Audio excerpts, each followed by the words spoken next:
Hi good morning friends, welcome to channel. ಹಾಲು ಮೊಸರು ತೊಗೊಂಡು ಬರ್ತಾ ಇರುವಾಗ ಹೂವು ಸಿಕ್ತು. ಹೂವು ತೊಗೊಂಡು ಮನೆಗೆ ಬಂದು ಫ್ರೆಶ್ ಅಪ್ ಆಗಿ ಅಡುಗೆ ಮನೆಗೆ ಬಂದು ಹಾಲೆಲ್ಲ ಬಿಸಿ ಮಾಡಿ ಏನು ತಿಂಡಿ ಮಾಡೋಣ ಅಂತ ಯೋಚನೆ ಮಾಡ್ತಿದ್ದೆ. ತಲೆಗೆ ಬೇಗ ಹೊಳ್ದಿದ್ದೇನೆ ಉಪ್ಪಿಟ್ಟು ಮಾಡೋಣ ಅಂತ. ಉಪ್ಪಿಟ್ಟು ಮಾಡೋದು ಎಲ್ಲರಿಗೂ ಗೊತ್ತಿರುತ್ತೆ. ನಾನು ಹಾಗೆ ಸಿಂಪಲಾಗಿ ಹೆಲ್ದಿಯಾಗಿ ಉಪ್ಪಿಟ್ಟು ಮಾಡಿಕೊಂಡೆ. ಹೇಗೆ ಮಾಡೋಣ ಅಂತ ನೋಡೋಣ ಬನ್ನಿ. ನೋಡ್ತಾ ಇದ್ದೀರಾ, ಬಾಣಲಿ ಇಟ್ಟ ಬದಲು ಕುಕ್ಕರ್ ಇಟ್ಟಿದ್ದೀನಿ ಅಂತ. ಹೌದು, ಕುಕ್ಕರಿಗೆ ಸ್ವಲ್ಪ ಎಣ್ಣೆ ಹಾಕಿ, ಸ್ವಲ್ಪ ಸಾಸಿವೆ ಹಾಕಿ, ಕರಿಬೇವು, ಕಡಲೆಬೇಳೆ, ಸ್ವಲ್ಪ ಈರುಳ್ಳಿ, ಇನ್ನೇನು ಎಲ್ಲರಿಗೂ ಗೊತ್ತಿರುತ್ತಲ್ವ ಇನ್ನೇನು ಒಗ್ಗರಣೆಗೆ ಏನು ಹಾಕಬೇಕು ಅಂತ. ನಾನು ಹಾಗೆ ಒಗ್ಗರಣೆಗೆಲ್ಲ ಹಾಕ್ಬಿಟ್ಟು ಸ್ವಲ್ಪ ಈರುಳ್ಳಿ ಕಲರ್ ಚೇಂಜ್ ಆಗೋವರೆಗೆ ಫ್ರೈ ಮಾಡಿದೆ. ಫ್ರೈ ಆದಮೇಲೆ ಅದಕ್ಕೆ ಬಟಾಣಿ ಹಾಕ್ತೆ. ಬಟಾಣಿದು ಸ್ವಲ್ಪ ಕಲರ್ ಚೇಂಜ್ ಆಗೋವರೆಗೆ ಫ್ರೈ ಮಾಡಿ ಅದಕ್ಕೂ ಸ್ವಲ್ಪ ಕ್ಯಾಪ್ಸಿಕಮ್ ಹಾಕ್ತೆ.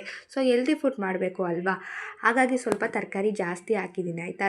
ಟೊಮೊಟೊ ಸ್ಕಿಪ್ ಮಾಡಿಬಿಟ್ಟಿದ್ದೀನಿ. ಟೊಮೊಟೊ ಮೆಣಸಿಕಾಯಿನ ಅಲ್ಲಿ ಹಾಕಿದ್ದೀನಿ ನೋಡಿ. ಸ್ವಲ್ಪ ಅರಿಶಿನ ಪುಡಿ ಹಾಕಿ, ಮತ್ತು ಇನ್ನು ಸಬ್ಬಕ್ಕಿ ಸೊಪ್ಪು ಹಾಕಿ, ಬೀನ್ಸ್ ಹಾಕಿ, ಮತ್ತು ಹುರುಳಿಕಾಯಿ, ಆಲೂಗೆಡ್ಡೆ ಎಲ್ಲ ಹಾಕ್ಬಿಟ್ಟು ಚೆನ್ನಾಗಿ ಫ್ರೈ ಮಾಡಿ. ಈಗ ನಾನು 1 ಲೋಟ ರವೆ ಹಾಕ್ತಾಯಿದ್ದೀನಿ, ಹಾಗಾಗಿ 2 ಲೋಟ ನೀರು ಹಾಕಿದ್ದೀನಿ.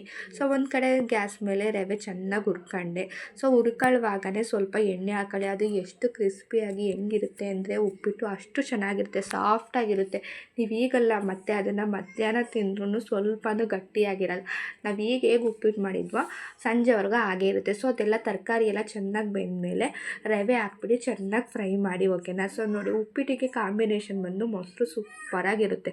ನಾನು ಉಪ್ಪಿಟ್ಟಿಗೆ ನಾನು ಕಾಂಬಿನೇಷನ್ ಬಂದು ಮೊಸರು ಮತ್ತು ಉಪ್ಪಿನಕಾಯಿ ತೊಗೊಂಡಿದ್ದೀನಿ. ಇದು ನಮ್ಮೂರ ಗ್ರಾಮ ದೇವತೆ ಉಡಿಸ್ಲಮ್ಮನ ದೇವಸ್ಥಾನ. ನನ್ನ ಮಗಳಿಗೆ ಯಾಕೋ ತುಂಬ ಜ್ವರ ಇತ್ತು, ಬಿಟ್ಟು ಜ್ವರ ಬರ್ತಾನೆ ಇತ್ತು. ಅದಕ್ಕೆ ಉಡಿಸ್ಲಮ್ಮನ ದೇವಸ್ಥಾನಕ್ಕೆ ಹೋಗಿ ಅವಳಿಗೊಂದು ತಾಯ್ತ ಹಾಕಿಸ್ಕೊಂಡು ಬರೋಣ ಅಂತ ಉಡಿಸ್ಲಮ್ಮನ ದೇವಸ್ಥಾನಕ್ಕೆ ಹೋಗಿದ್ದು, ಓಕೆನಾ ಫ್ರೆಂಡ್ಸ್. ನೀವು ಯಾರಾದ್ರೂ ತುರುವೇಕೆರೆಯಲ್ಲಿದ್ದರೆ ಈ ದೇವಸ್ಥಾನ ನೋಡಿರ್ತೀರ.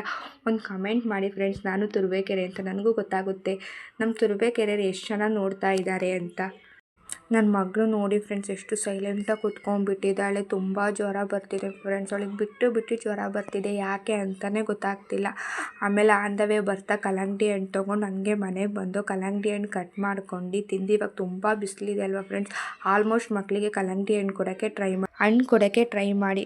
ನೈಟು ಡಿನ್ನರಿಗೆ ಬಂದು ಹುರುಳಿಕಾಯಿ, ಬಟಾಣಿ, ಕ್ಯಾರೆಟ್ ಎಲ್ಲ ಹಾಕ್ಬಿಟ್ಟು ಪಲ್ಯ ಮಾಡಿದ್ದೆ. ಸ್ವಲ್ಪ ರೈಸ್ ಮಾಡ್ಕೊಂಡಿದ್ದೆ. ಇನ್ನು ಸಾಂಬಾರು ಬಂದು ಬೇಳೆ, ಆಲೂಗಡ್ಡೆ ಹಾಕ್ಬಿಟ್ಟು ಹುಳಿ ಸಾರು ಥರ ಮಾಡಿದ್ದೆ ಫ್ರೆಂಡ್ಸ್, ತುಂಬ ಚೆನ್ನಾಗಿತ್ತು.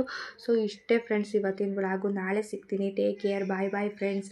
ಇಷ್ಟ ಆಗಿದ್ದರೆ ಒಂದು ಲೈಕ್ ಮಾಡಿ ಫ್ರೆಂಡ್ಸ್.